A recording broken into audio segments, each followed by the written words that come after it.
तो आप ये वैल्यू स्टॉक्स जो है, आपने जो अप्रोच डिस्क्राइब किया, वो आप कैसे आइडेंटिफाई करते हैं? आपका वैल्यू इन्वेस्टिंग प्रोसेस कैसे रहता है? So basically, I follow the strategy of growth at a reasonable price. It's not just deep value investing, it's actually growth at a reasonable price. और ये इकलौता इन्वेस्टिंग स्ट्रैटेजी है जो इंडियन मार्केट में across market cycles, across interest rate cycles, यही एक strategy जो हमेशा आपको अच्छा रिजल्ट देती है. तो this is the philosophy which we follow at Stellar Wealth Partners. And अगर आपको वैल्यू अपॉर्चुनिटीज ढूंढनी है मार्केट में, तो बेसिकली वैल्यू इन्वेस्टिंग का मतलब मैं जरा क्लैरिफाई कर देता हूँ अभी, ताकि कोई कंफ्यूजन नहीं रहे. वैल्यू इन्वेस्टिंग का मतलब ये नहीं होता कि आप खराब या डैमेज बिजनेसेस के स्टॉक्स को सस्ते भाव में खरीद रहे हैं. वो वैल्यू इन्वेस्टिंग नहीं होता. Value investing means getting more value for the price that you are paying with the least amount of risk. This is what value investing actually means. ठीक है. तो बेसिकली दो तरीकों से आपको वैल्यू अपॉर्चुनिटीज मिलती है कोई भी मार्केट में. तो इंडियन मार्केट की पहले बात करते हैं. तो पहला तरीका होता है वेरिएंट परसेप्शन. वेरिएंट परसेप्शन का मतलब होता है वो सिचुएशंस जहां पे आपको return on capital employed ROC expansion मिलता है कपल्ड विद अर्निंग्स ग्रोथ, और फिर आपको वैल्यूएशन की री रेटिंग मिलती है. एंड इससे आपको फिर मल्टी बैगर स्टॉक्स मिलते हैं.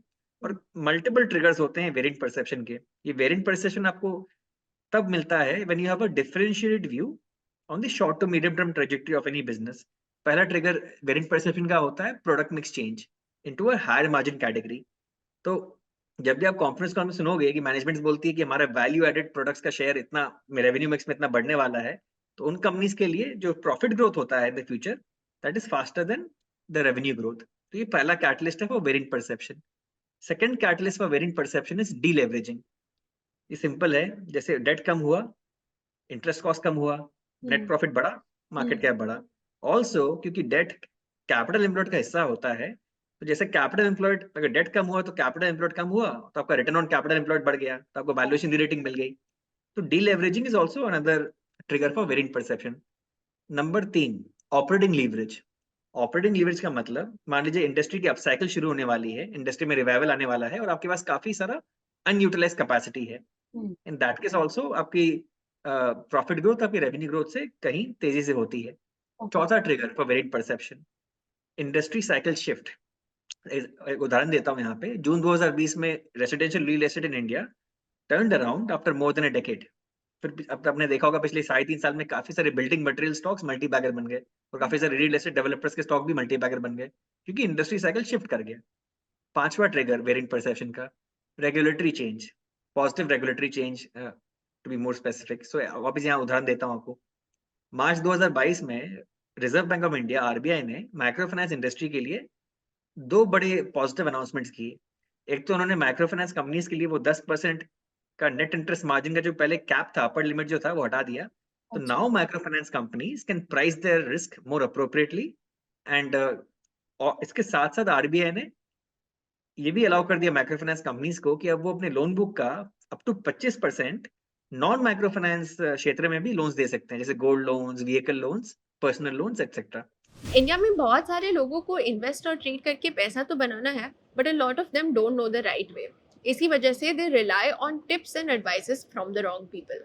और इसी सिचुएशन को इम्प्रूव करने के लिए हमने Upsurge dot club as a platform बनाया है, जहाँ पे हमारे पास 50 से भी ज़्यादा कोर्सेज है फ्रॉम इंडस्ट्री एक्सपर्ट्स जिनके पास सालों का एक्सपीरियंस है. एज यू कैन सी, हमारे सारे कोर्सेज काफ़ी अफोर्डेबल रेंजेस में हैं. फॉर एग्जाम्पल, ज्योति बुद्धिया का ऑप्शन ट्रेडिंग कोर्स हमारे पास सिर्फ ₹399 में अवेलेबल है. इसमें हमारे पास 6 घंटे का कंटेंट है और मैम ने वो सारी चीजें कवर की है which are necessary for you to become an option trader. अगर आप देखोगे तो from a beginner level to an advance level, trading और इन्वेस्टिंग के रिलेटेड हमारे पास बहुत सारे कोर्सेज अवेलेबल हैं. इसी को और अफोर्डेबल बनाने के लिए हमने इन सभी कोर्सेज को हमारे सब्सक्रिप्शन मॉडल में भी इंक्लूड किया है. आप ये सभी कोर्सेज को सिर्फ 2,999 रुपीज में एक्सेस कर सकते हो. तो आज ही आप हमारी वेबसाइट चेकआउट कीजिए और अपनी ट्रेडिंग और इन्वेस्टिंग जर्नी को सही तरीके से शुरू कीजिए. अब मैं बात करता हूँ sixth trigger for variant perception, working capital improvement. अगर कोई कंपनी का वर्किंग कैपिटल साइकिल बहुत तेजी से कम होने लगता है, बेसिकली काफी सारा कैश फ्लो फ्री अप हो जाता है. यहाँ पे भी आपको उदाहरण देता हूँ.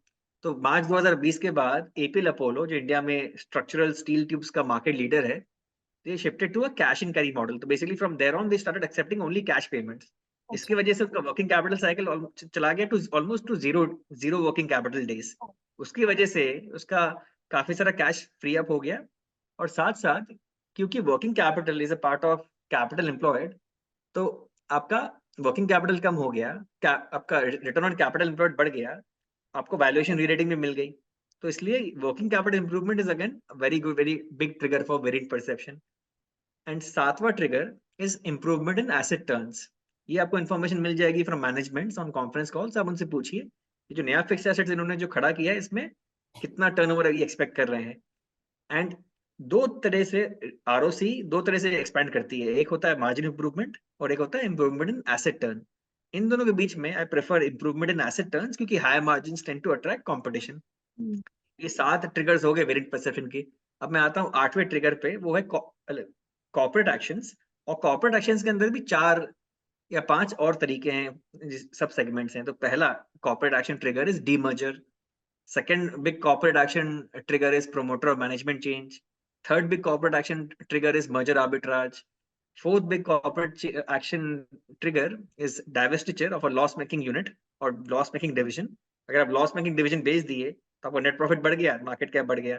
और fifth and final corporate action trigger is divestiture of a non-core business segment. Because कोई company अगर कॉन्ग्लोमरेट अगर हो तो उसको कॉन्ग्लोमरेट डिस्काउंट लगता है उसके स्टॉक पे, लेकिन जब वो अपने नॉन कोर बिजनेसेस से निकलने लगती है तो stock markets focus management focus businesses को ज्यादा हायर वैल्यूएशन मल्टीपल देता है।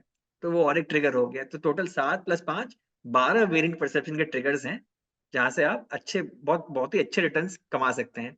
तो वेरिएंट परसेप्शन हो गया, हमने डिस्कस कर लिया। अब बात करते हैं second pillar of our investment strategy, that is called long term structural trends. आपको long term structural trends मिलेंगे in industries with a very favorable structure. ये मोनोपोली या डुओपोली या ओलिगोपोली की तरह स्ट्रक्चर होते हैं। ओलिगोपोली मतलब more than 2 players in the industry, and they have consistency and predictability of cash flows. तो sustainable growth होता है इन इंडस्ट्रीज में। इनके पास विजिबिलिटी फॉर मेनी ईयर्स होता है, क्योंकि इनके पास लॉन्ग रनवे फॉर ग्रोथ होता है। और इन इंडस्ट्रीज में आपको वैल्यू माइग्रेशन भी दिखेगा। तो इंडिया में पिछले 30 साल से offline to online, public sector to private sector, unorganised to organised, ये वैल्यू माइग्रेशन चल रहा है। तो ये लॉन्ग टर्म स्ट्रक्चरल ट्रेंड्स में आपको वैल्यू माइग्रेशन भी काफी बार दिखेगा। और इंडिया में आज के दिन बहुत सारे स्ट्रक्चरल ग्रोथ प्लेस अवेलेबल हैं आपके पास। पहला कॉन्ट्रैक्ट मैन्युफैक्चरिंग। कॉन्ट्रैक्ट मैन्युफैक्चरिंग के अंदर CDMO, contract research and manufacturing services cramps, and EMS electronic manufacturing services. क्योंकि कॉन्ट्रैक्ट मैन्युफैक्चरिंग में इंडिया का काफी अच्छा प्रॉस्पेक्ट्स है, क्योंकि लो कॉस्ट मैन्युफैक्चरिंग हमारे डीएनए में होता है। इसके अलावा speciality chemicals with critical application, housing finance, digital transformation, branded discretionary consumption, financialisation of savings, renewable energy which falls under energy transition. Multiple structural growth पे अवेलेबल है इंडियन शेयर मार्केट में, जहां पे आपको लॉन्ग टर्म कंपाउंडिंग मिलेगी। तो हम हमारे पीएमएस और इंडिया फंड पोर्टफोलियोज में ये कोशिश करते हैं कि 70 से 80%, 70 to 80% पोर्टफोलियो हो ये लॉन्ग टर्म स्ट्रक्चरल ट्रेंड्स में जो long term compounding they, and 20 से 30% पोर्टफोलियो हो वेरिएंट परसेप्शन प्लेस में, जिससे आप अपने क्लाइंट्स के लिए अल्फा जनरेट कर सकते हैं। तो ये इतने सारे तरीके हैं to identify good shorter term value opportunities as well as longer term value opportunities.